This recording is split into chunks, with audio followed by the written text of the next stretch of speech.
যে প্রতিটা ফার্মারই আসলে এখন ক্ষতিগ্রস্ত।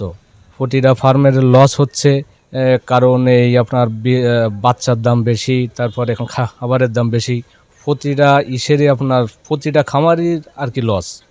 তো আসলে আমি চাই যে যদি সরকার এইসব খামারিকে দিক যদি একটু দেখাবার করে, যদি একটু তাদের কোনো প্রণোদনা দেয়, তাহলে মনে হয় এই পোলট্রি শিল্পটাকে বাঁচানো সম্ভব।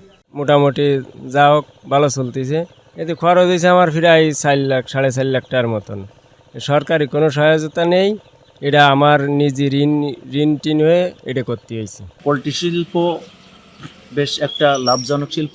এই খাতে যারা উদ্যোক্তা আছেন, প্রান্তিক যারা খামারি আছেন, এদেরকে যদি সরকারিভাবে প্রণোদনা এবং স্বল্প সুদে ব্যাংক ঋণ, বিভিন্ন সরকারি যেসব সুযোগ সুবিধা আছে, বিশেষ করে ভ্যাকসিনেশন বা অন্যান্য আপনার পশু সম্পদ দপ্তরের মানে আন্ডারে যেসব সেবা আছেন, সেই সেবাগুলো যদি দেওয়া হয়, সেক্ষেত্রে রামপালের পোলট্রি শিল্প আরও উত্তরোত্তর সমৃদ্ধশালী হবে।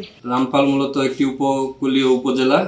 এখানে লবণাক্ত পানির পরিমাণ বেশি থাকার কারণে এখানে ম্যাক্সিমামই মাছের চাষ হয়, কিন্তু মাছের পাশাপাশি এখানে পোলট্রি শিল্পের জন্যও খুব লাভজনক একটা পেশা হয়ে দাঁড়িয়েছে।